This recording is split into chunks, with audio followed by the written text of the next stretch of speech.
Daniel here. So today we're talking about software companies' guide to using LinkedIn for marketing. A couple things to call out. First and foremost, this doesn't have to be for a software company specifically. If you have a service company or if you have a tech company in general, these things apply to you. If you want to use LinkedIn from a B2B perspective, these things apply to you for sure. So let's hop down to it.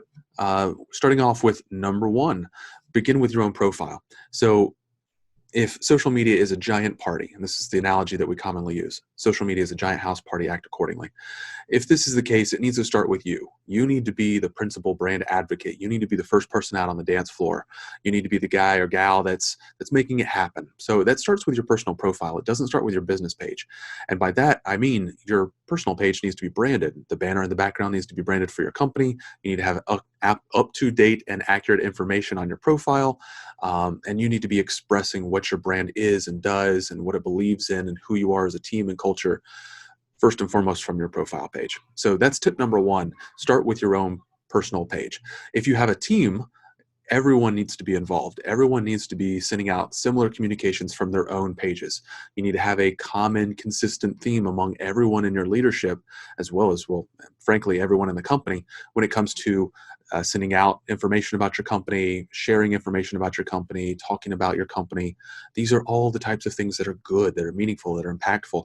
If we're going back to the analogy, this is you and your group of friends out on the dance floor making it happen, right? Dancing away.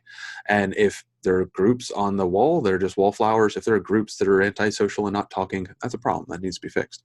So it starts out with you, first and foremost, on your personal page. Second step, it starts out with your leadership team and your entire company coming together and talking, communicating, sharing, liking, commenting, all that stuff, right? So that's the first step. Step number two, you need to be followed by a LinkedIn company page. So step number two, you need a LinkedIn company page. This is going to be the hub from which all of your team members would be spokes.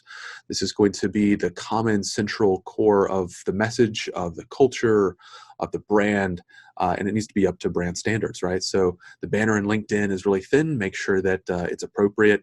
You need to have accurate and up-to-date information about your company, everything from the tags, locations, what you do, what you offer. Everyone on the page who's an admin should be trying to actively recruit people to also follow the page. I believe you get between 10 and 25 per day. That should be actively happening. And then also the page itself should be generating really, really cool content. Posts every single day, if not multiple times a day. Participation from within the leadership team on the page. This is all critically important, and it's definitely it's in number two for a reason. All right, next up, optimize your company page for best results. Again, accurate information, lots of information. Let the platform understand where you fit into the overall ecosystem, and do that with well-organized content on your business page. Next up, actionable and engaging content goes a long way. Huge, wildly huge. The posts that come from your personal pages, the posts that come from your company page need to pop, need to stand out, need to be something more than what you see in your average post. It could just be plain text. If that stands out, cool. It could be a video, right? There's lots of platforms out there that offer video as a component to a social post. That'd be wildly huge. It could be an infographic or an animated infographic so that as people scroll along, they go, ooh, that's cool. That pops. That's what it's all about. So when you have posts and you're posting multiple times a day, I don't want you to be concerned or fearful of posting too much. The platform is going to decide how often users are exposed to your messaging based on how much they engage with your content. So if you have super fans out there who love every single post that you do and are always engaged with it, the platform wants to keep them on the app. It wants to keep them engaged. And so if that means sending all of your content to that person, cool, it's going to do that. If it means one a day or one a week, it's going to do that as well. So don't worry about posting too much. If you have super fans out there, cool, they're going to get a lot of stuff. If you have fans, but not really big fans, it's going to send them the right amount too. At any point in time, most platforms have like 15 to 1700 different options to present to someone in a feed. And so choosing content that they're going to engage with is really important. And the platform's specific job is to find those posts and then present them to keep people on. So keep that in mind, right? engaging content, unique content, content that speaks to who you are, what you do, how you help others. Be solution focused. So don't focus on the product. Certainly don't focus on the deal, but focus on how that product helps someone else, right? So let's talk about a quick example. Let's talk about a product that helps someone from a tech perspective better organize their time. So let's talk about a project management tool, for example. Okay, let's go with this. So let's say we have a project manager who spends way too much time in the office because they're busy trying to organize the project. And your service, your product, helps them manage their time more effectively. Now all of a sudden they're able to go home at 5 o'clock every single day or 4:30 every single day. And they're no longer stuck in the office, whether virtual or remote or in person. They're no longer stuck in front of their computer trying to micromanage or trying to herd the cats. And they can go out and play with their kid. What would be really cool to focus on from a marketing perspective isn't that it helps them better manage their time or the new widget that's coming out in the next release, but how your product reduces overall commitment to time. So if it saves a person on average 2 hours a day or 4 hours a week or something like that, that could be time with their family. That could be a dinner with their family. That could be out playing ball with their kids. That's impactful. That's emotional. That'll help make that emotional connection. So focus on content from the solutions perspective. All right. Implement power of visual media. Again, huge, huge, huge, huge. If you can do a video, do a video. If you can do a live event, do a live event. These things are going to matter tremendously. It's going to focus your message so much better than just a plain photo or a meme or something like that. Again, it's specific to what your product is or your service is, but engaging content, high quality content, interactive content, all pluses, all absolutely plus. All right, next up, let's see. You can look for individual leads. Yeah, absolutely. So the content that you're publishing on social media should be directed towards making leads.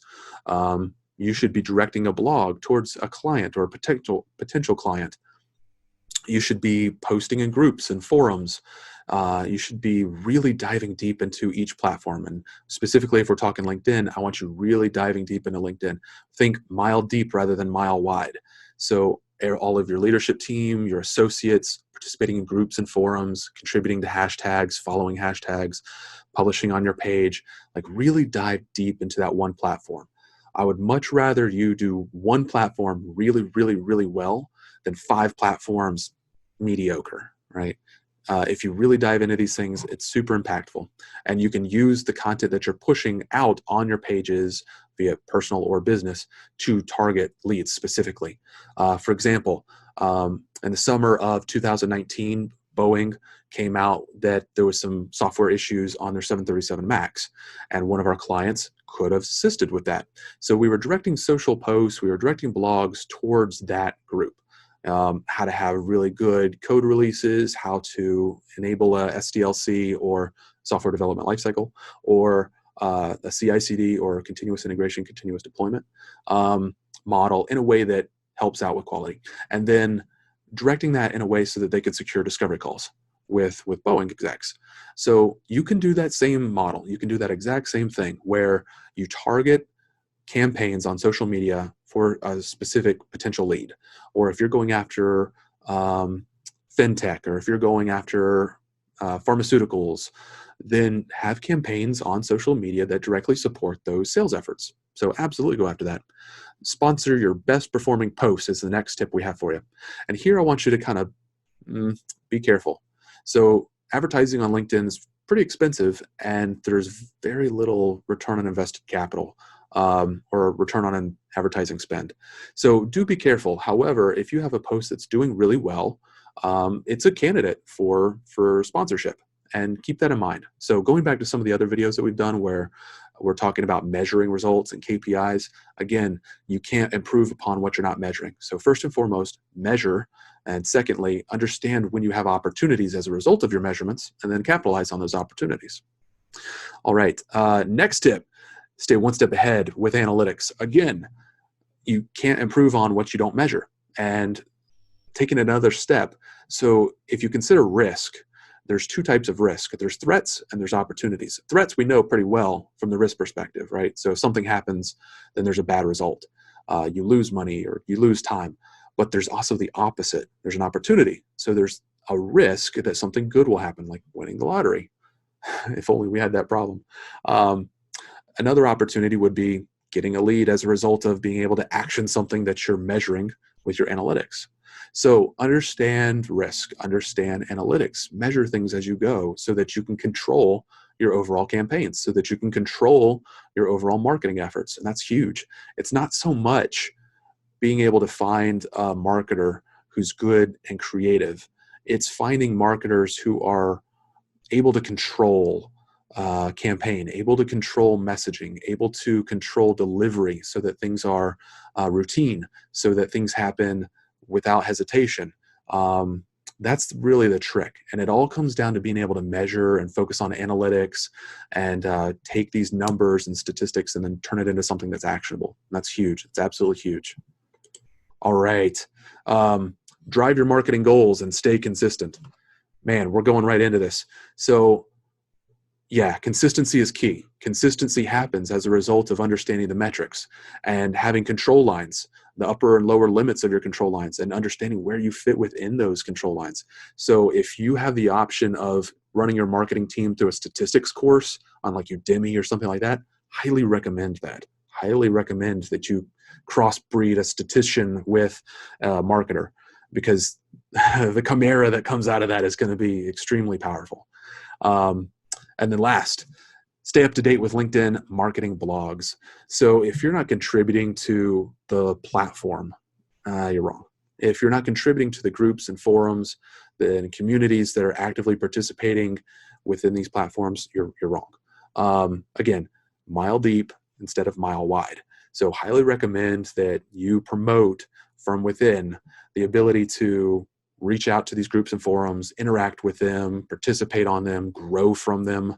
It'll be huge. It'll be huge from a sales lead perspective because you can participate in groups and forums that relate specifically to a demographic that you're targeting or an industry that you're targeting. And then from the opposite end, it's just good and healthy for your career to be able to kind of cross-pollinate ideas.